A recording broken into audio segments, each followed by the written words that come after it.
और प्रदेश की तमाम खबरों के साथ हम आपके समक्ष आ चुके हैं। कई लेटेस्ट अपडेट्स आज इस बुलेटिन में हम आपके साथ साझा करने वाले हैं। सीएम सुखविंदर सिंह सुक्खू की ओर से महिलाओं को लेकर आज 4 बड़े ऐलान किए गए हैं। बिल्कुल इससे संबंधित बारीकी से आपको अपडेट देंगे, किस तरह के ऐलान किए गए हैं, आने वाले समय में बेटियों को, महिलाओं को और कौन से फायदे वर्तमान सरकार की ओर से पहुंचाए जाएंगे, इससे जुड़ी अपडेट हम आपके लिए लेकर आए हैं। JOAIT पोस्ट कोड 817 पर देखिए, पिछले कल ही हमने जानकारी दी थी कि आज मुख्य सचिव प्रबोध सक्सेना की अध्यक्षता में बैठक होने वाली है। बैठक हुई भी है, सभी विभागों के अधिकारी जो बुलाए गए थे इसमें पहुंचे भी। किस तरह के आदेश जारी हुए हैं इस भर्ती के भविष्य को लेकर, ये अपडेट हम आपको देने वाले हैं। शिक्षा स्तर में भी 2 बड़े बदलाव होने जा रहे हैं, आज इस पर भी सीएम सुक्खू की ओर से बड़ा ऐलान किया गया है। आखिरकार ये मुख्यमंत्री कौन से कार्यक्रम में गए थे जहां इनकी ओर से इतने ऐलान किए गए हैं, महिलाओं को लेकर भी, शिक्षा क्षेत्र में बदलाव करने पर भी, ये जानकारी बिल्कुल आज हम इसी बुलेटिन में आपको देने वाले हैं।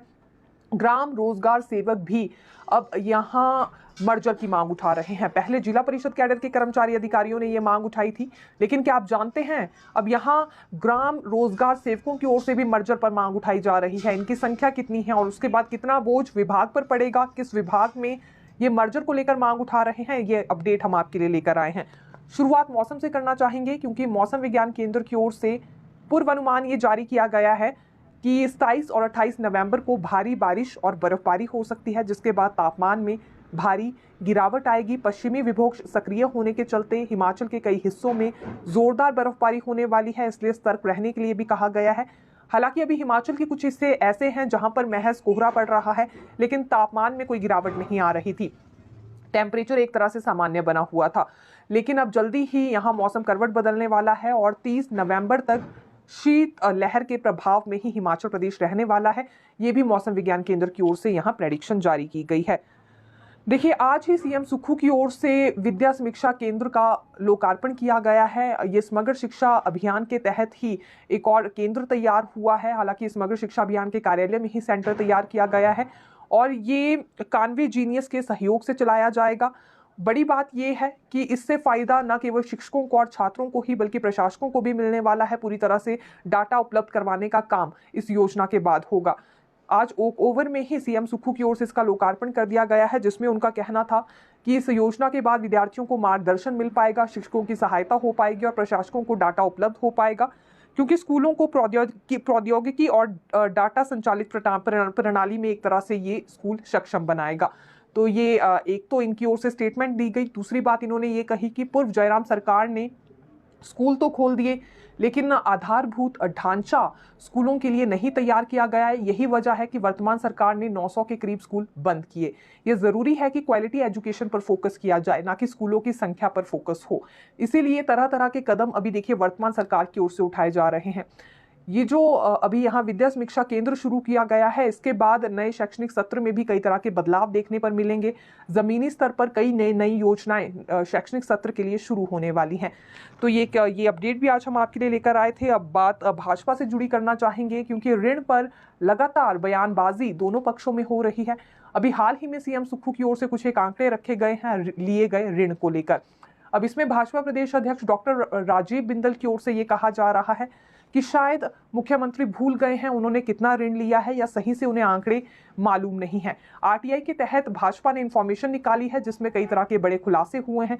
पहली बात उनकी ओर से ये कही गई है कि लगभग 10,300 करोड़ का ऋण हिमाचल सरकार ने 11 महीने में ही ले लिया है, यानी कि 1,000 करोड़ रुपए का ऋण हर माह वर्तमान सरकार की ओर से लिया जा रहा है। और बड़ी बात यह है कि इस ऋण से कोई भी सामाजिक कार्य नहीं हो रहा है, कोई भी विकासात्मक कार्य नहीं हो रहे हैं, ना संस्थान खोले जा रहे हैं, ना अस्पताल खोले जा रहे हैं और ना ही स्कूल खोले जा रहे हैं। तो ऐसे में इस ऋण का इस्तेमाल कहाँ हो रहा है, इस पर वर्तमान सरकार को जवाब देना चाहिए। ये डॉक्टर राजीव बिंदल की ओर से आज कुछ एक आरोप लगाए गए हैं। फिलहाल देखना होगा कि अब इस पर भी मुख्यमंत्री की ओर से क्या जवाब दिया जाता है। हालांकि आरोप तो ये भी लगाया जा रहा है विपक्ष की ओर से कि यदि इसी तरह से लोन लेने का सिलसिला जारी रहा तो 5 साल में 60,000 करोड़ से भी ऊपर यह आंकड़ा पहुंचने वाला है। परिवहन विभाग की ओर से एक और बड़ा कदम उठाया गया है। ये 2 पहिया वाहनों को लेकर सख्ती अब परिवहन विभाग की ओर से बरती जाएगी। देखिए, क्योंकि अक्सर ऐसे मामले देखने में आते हैं कि स्कूटी पर यदि कोई महिला जा रही है तो उसने खुद हेलमेट पहना है लेकिन अपने बच्चे को नहीं पहनाया है। बाइक और स्कूटी पर अब अनिवार्य कर दिया गया है कि दूसरा व्यक्ति आपके साथ है या कोई बच्चा भी छोटा सा आपके साथ है, उसे हेलमेट पहनाया जाए, नहीं तो तुरंत प्रभाव से उसी वक्त आपका चालान भी होगा और साथ ही साथ स्कूटी और बाइक दोनों जब्त कर लिए जाएंगे। ये सख्ती दिखाई जाएगी। अब विभाग की ओर से आदेश जारी कर दिए गए हैं ट्रैफिक पुलिस को भी, इसलिए ये ज़रूरी है कि आपकी ओर से सावधानी बरती जाए। हेलमेट पहनकर ही अब आप बाइक और स्कूटी पर अपने बच्चे को बिठा सकते हैं। और नियमों की अभी उल्लंघना हो रही थी। बहुत सारे बाइकर्स या फिर स्कूटी में बैठी महिलाएं ऐसी नज़र आ रही थी जो खुद तो नियमों का पालन कर रही थी लेकिन बच्चों से नहीं करवा रही थी। अब ज़रूरी हो गया है कि आपके साथ अगर बहुत छोटा बच्चा भी है तो उसे भी हेलमेट खरीदा जाए और उसे पहनाया जाए। ग्राम रोजगार सेवकों पर आना चाहेंगे। अब देखिए, इनकी ओर से भी यहाँ नई मांग उठाई जा रही है। दरअसल इनकी ओर से ये कहा जा रहा है कि इन्हें भी अब यहाँ ग्रामीण विकास विभाग में मर्ज कर दिया जाए। पहले जिला परिषद कैडर की ओर से ये डिमांड रखी गई कि पंचायती राज विभाग में उन्हें मर्ज किया जाए। अब ग्राम रोजगार सेवक भी ये कह रहे हैं। हालांकि पीछे इसके ये कारण रहा है कि पिछले 3 महीने की सैलरी एक तो इन्हें नहीं मिल पाई है। केंद्र सरकार की ओर से इनके लिए ग्रांट जारी होती है और इस बार ये ग्रांट ना मिलने पर सैलरी से वंचित रह गए हैं। त्योहारी सीजन भी बिना सैलरी के इन्हें अपना मनाना पड़ा। दूसरी बड़ी बात इनकी ओर से ये कही जा रही है कि अगर डायरेक्टली इन्हें यहाँ ग्रामीण विकास विभाग में मर्ज कर दिया जाता है तो सैलरी की दिक्कत भी दूर हो जाएगी और बाकी लाभ भी इन्हें मिल पाएंगे। कई वित्तीय लाभों से इन्हें वंचित रहना पड़ता है। मेडिकल लाभ भी इन्हें नहीं मिल पा रहे हैं और ओपीएस के लाभ से भी ये वंचित हैं। तो सभी तरह की यहाँ फैसिलिटीज़ इन्हें दी जा सकती हैं अगर इन्हें विभाग में मर्ज किया जाए। फिलहाल इस पर ज़्यादा बोझ, इसे लेकर ज़्यादा बोझ भी डिपार्टमेंट पर नहीं पड़ेगा, ये भी इनकी ओर से हवाला दिया जा रहा है।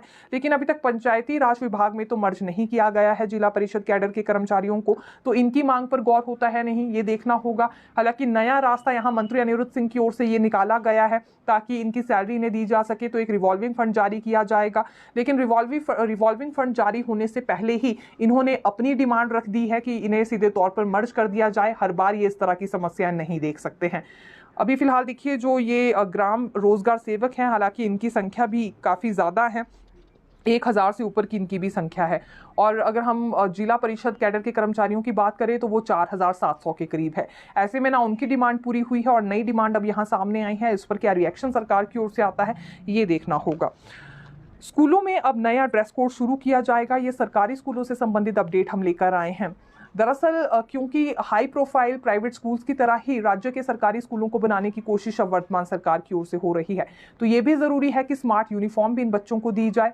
सरकारी स्कूल की छात्राओं को सलवार कमीज अभी पहननी पड़ती है, लेकिन अब आने वाले समय में स्कर्ट और पैंट इनके लिए भी शुरू की जाएगी। ये स्कूल प्रबंधन पर छोड़ दिया गया है कि किस तरह का यूनिफॉर्म कोड अपने यहाँ ये लागू करना चाह रहे हैं।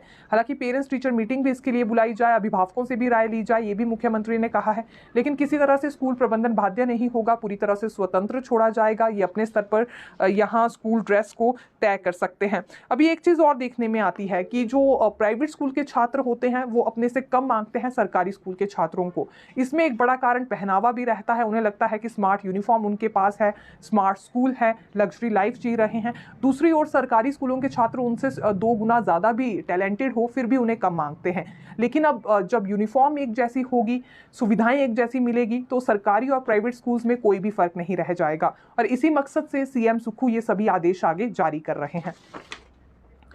देखिए, आज मुख्यमंत्री की ओर से एक और बात कही गई है कि इन्होंने अपनी तीसरी गारंटी भी पूरी कर ली है। पहली गारंटी ओपीएस बहाली को लेकर थी, जो कि कर्मचारियों के लिए ओपीएस लागू हो चुकी है। दूसरी गारंटी रोजगार देने पर थी, तो स्टार्टअप योजना बेरोजगार युवाओं के लिए लाई गई है। ये लगभग 680 करोड़ की योजना है।